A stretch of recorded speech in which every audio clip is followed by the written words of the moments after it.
So, who am I, really? That certainly is a question, and maybe my reply would be, do you want the truth, or do you want something beautiful? I actually first heard this question in a song by Paloma Faith, who, I believe from the song lyrics, was presenting the question to a potential lover. She was saying, do you want the real me, or do you want the pretty, beautiful, and attractive me? And I guess I found it fascinating. But the more I thought about it, I actually thought that was a much more wide-ranging question than what she put out. And I guess this is a question I could ask you now. Do you want the person you wish I was, the person, the beautiful person, or do you want the person I really, truly am? I could ask colleagues I meet at work. I could ask my friends after hours. Or maybe secretly, I probably also should ask myself.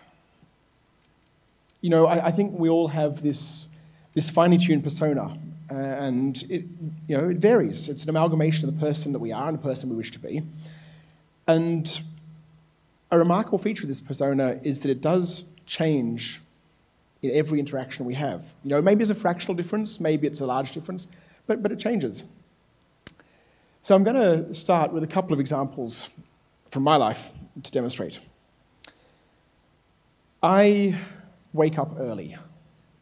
I get dressed in lycra. I say this with some shame. I meet other middle-aged men and women who also choose to dress up in lycra. We gather at the bus stop near my house and ride around on bicycles for a few hours while everyone sensible is still in bed.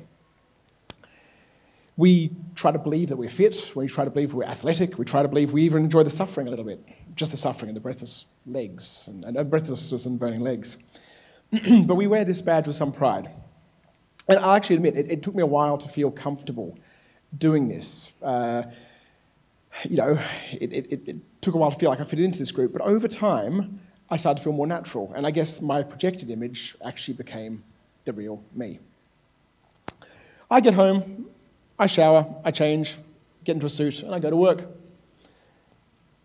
Working in a professional job, I must modify my persona from that morning on the bike, and now I must look, hopefully, educated, intelligent, rational, in control of the situation, yet still hopefully approachable, caring, and I guess, intentionally or not, the clothes, the demeanour, the pattern of speech, it's all designed to convey that version of me. And it is actually funny when I think about it, because I don't normally mention my cycling persona to people around the work for fear they consider me some kind of fitness nutter. And I suspect that it might actually alienate them, and it may be more difficult for them to relate to me and to form a bond. And actually, as a bit of an example of that, there are a couple of people in the audience tonight who I do know from work who said to me, I can't believe there's all this fitness stuff about you. You never told me. I've known you for like 10 years and you never mentioned any of this. And it is because I just keep that part of my life separate, because I think people might think I'm a wacko or just not relate to it. Anyway, get home. Well, actually, let's take a step back. Don't even get home. After work, tie comes off, go out for a drink with a friend, decide to be a bit less formal. And I still need to look presentable. The same goes, I guess one notch less formal, but still, good manners, still good speech, good habits. Hopefully still to suggest I'm intelligent and rational and fun, but one level less formal probably one level less formal with each drink I have, to be honest. If truth were spoken, when it came to that point, I would rather not see most of the people I've seen during workday. I like them. Present company excluded, who do know me from my workday, I'd love to see you after this for a drink. I'm not saying that at all, but the ones who are not in the audience, I'd rather not see. And it's not for any insulting reasons, it's just because they're from a different part of my life, and it would be a bit weird. It'd be like sort of an instrument played slightly out of tune. I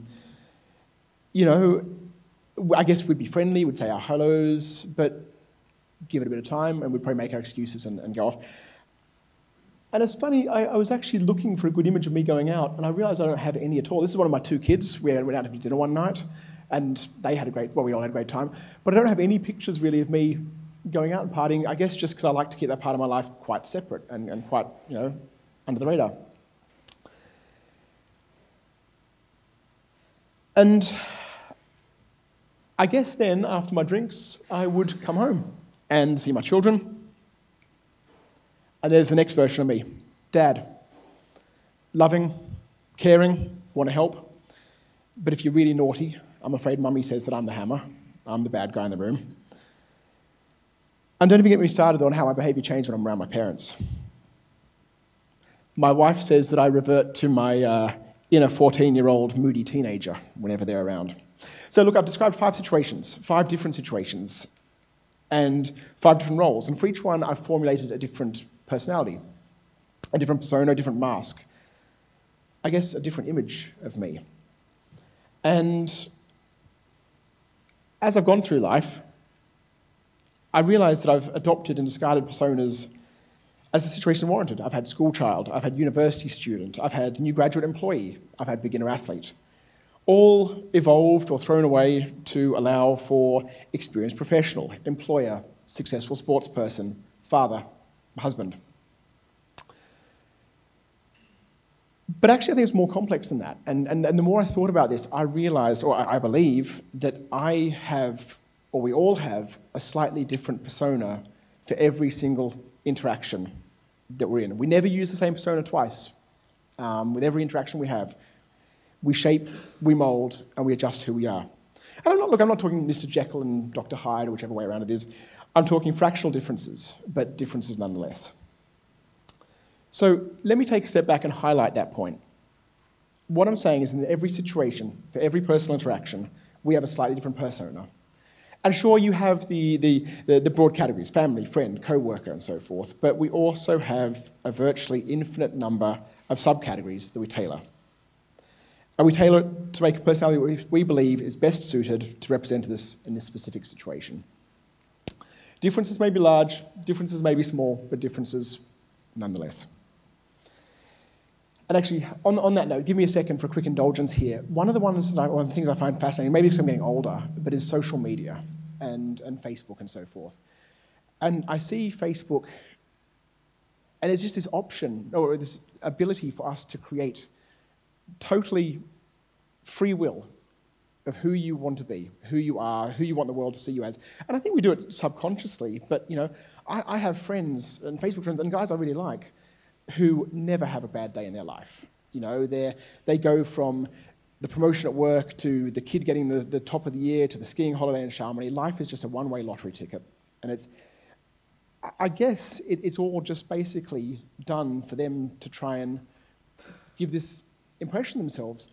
And that's great, but that also has a dark side. You think about it and you think, especially when I see my children doing this, and they kind of are trying to permanently have this perfect veneer of being, infallible. And I guess to some degree, I think that's worrying. Interesting enough, on another side note, I am a member of another social website, which is a sports-related one, and they recently had a promotion which said, show the true you, the real you. The time you didn't win the race, the time you failed the workout, or whatever, warts and all. That promotion went for 1 week before they cancelled it, because no one entered. So I guess it shows you what people really are doing. And I guess on thinking about that, on what people post about themselves and what they will and will not post, it also makes me wonder a little bit, do we have our own mask to reflect inwardly? Do we have our persona for ourselves? I always find it enlightening and possibly cringeworthy to hear what somebody else thinks of you. And I wonder whether that's because secretly I've been fooling myself about who I am. So I guess I'm going to finish by asking 2 questions. First, I'm going to say, why do we do this? Why don't we just be ourselves? Why don't we be the true you? Why do we have these masks? And I think this is pretty simple, right? I mean, it's a way of fitting in. It's a method of homogenizing ourselves in a given set of circumstances, playing the part we feel is needed, providing worth to the group, and being rewarded with acceptance. It's mimicry, adaptation to what we think the group needs, what the group wants, and what the group already has. And it's solely designed to engender empathy and acceptance and social cohesion. But it does give rise to an interesting sort of sub-question here. does the formation of this one persona to align the needs with one group actually make us more likely to be disliked by another group? And I was trying to think of a simple example. Say I'm a Manchester United fan, and say I wear the T-shirt and I go to the matches and I have a bumper sticker on my car. Does that mean the Arsenal fan next door now thinks I'm a jerk and doesn't want to hang out with me?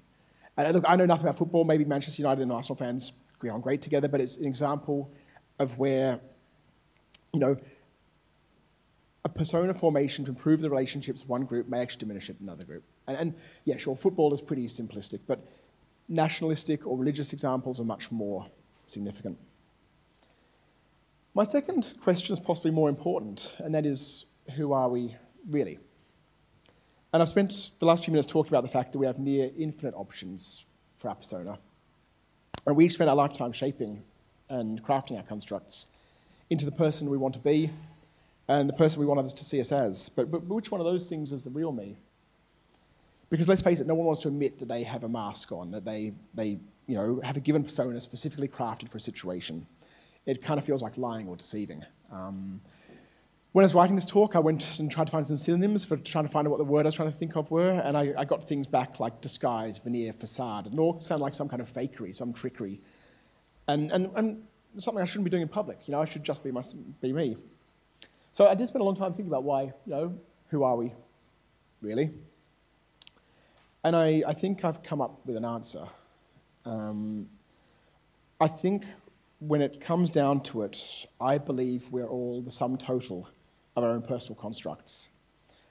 If you add every one of those attributes from each one of the personas that I've constructed for others, all of the impressions I give to other people, all the characteristics I like to believe I have in myself, then that average, where those lines all interact, where they meet, then that is the true me. I mean, that is who I am, really.